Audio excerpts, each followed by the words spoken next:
Hello, Aquarius. Welcome back to Kataos Intuition Tarot Reading. Kamusta po kayo? Kung ngayon ka lang po nakapagbisita sa aking channel, ay huwag po kalimutan na mag-like at mag-subscribe. At kung gusto niyo po na maging updated tuwing may bago po akong upload na videos para po sa Aquarius, ay pindutin niyo po ang notification bell. Maraming salamat po sa inyong mga suporta. Ang general reading po natin ngayon ay para po sa inyo ngayong buwan ng November. Silipon tayo ng mga kaganapan at pagbabago po sa inyong mga sitwasyon ngayong buwan ng November po. General reading po ito, kaya pakinggan lamang po ang mga messages na resonates po sa inyong mga life experiences. Okay po. Maraming salamat po. Aquarius.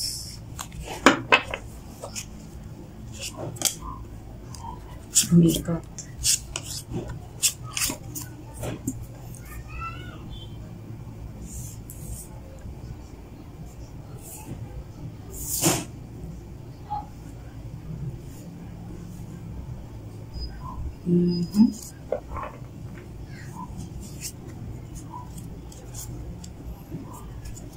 Aquarius, nakikita ko po sa unang tarot cards po natin na yung mga manifestations po ninyo na magkaroon po kayo ng mga financial stability at security at lahat po ng manifestations po ninyo pagdating po sa inyong mga kaperahan ay meron po tayo dito positive energy. Ibig sabihin po ay ipagkakaloob po yan sa inyo ni universe slowly but surely po na makakamit po ninyo.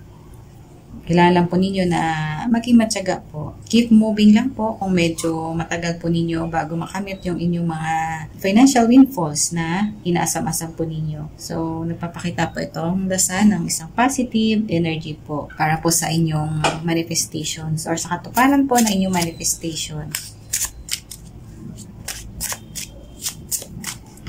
Okay.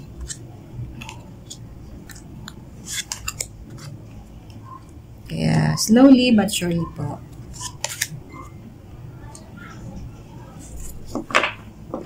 Makakamit din po ninyo yung stability po pagdating sa inyong mga career goals, sa inyong mga financial goals. Ayan.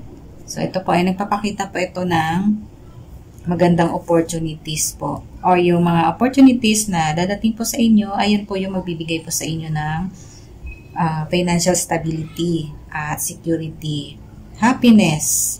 Para naman po sa mga Aquarius na magpupurso pa lang po kayo ng panibagong project, example, or tungkol po yan sa bagong simula sa inyong buhay, magpupurso po kayo ng career, ay siguro po itong isang tarot card na to ay nag-a-advise po yan na tungkol po sa deeper understanding po, tungkol po sa inyong mga manifestations kung ano po ba talaga yung gusto po ninyo na i-pursue. Example po sa inyong career. Example din sa inyong mga business. Kung ano ba ang klaseng business yung gusto po ninyong simulan.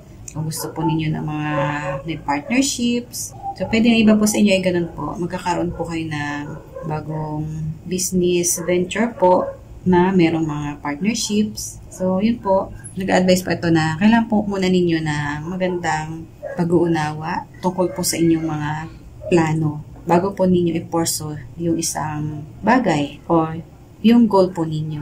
Dahil yan po yung magbibigay po sa inyo ng bagong simula, success at stability sa inyong mga goals po. Lalo na pagdating po sa inyong mga finances. So, positive lang po kayo.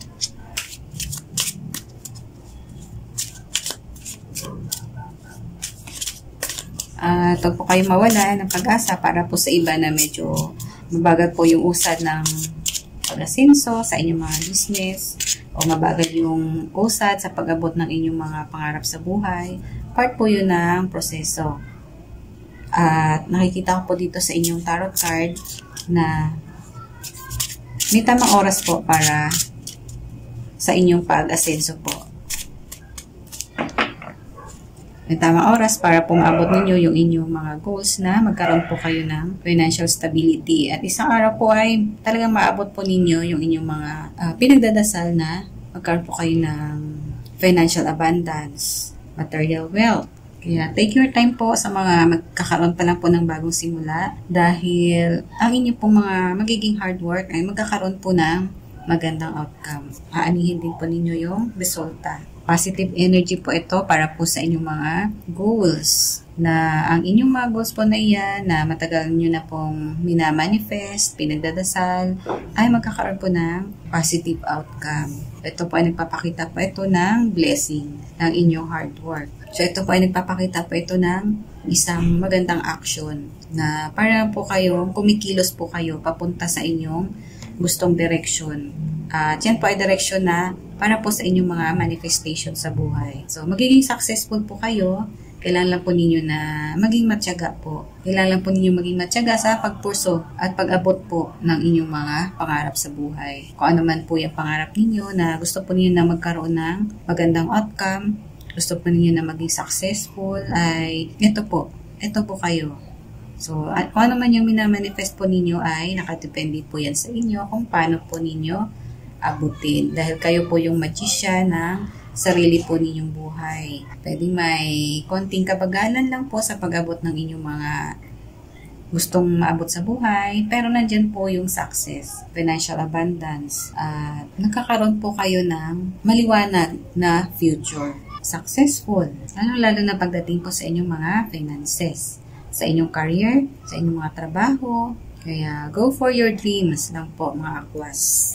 At itong buwan po ng November ay magkakaroon din po kayo ng magandang magiging achievements, or itong buwan ng November po ay magkakaroon po ang iba sa inyo ng bagong simula na magbibigay po sa inyo ng magandang achievements. Okay, Aquarius, sana po ay may napulot po kayong gabay at inspirasyon dito po sa ating basa ngayon. Kung nagustuhan po ninyo itong ating reading, ay huwag niyo po kalimutang mag-like at mag-subscribe. Maraming salamat po. See you next video.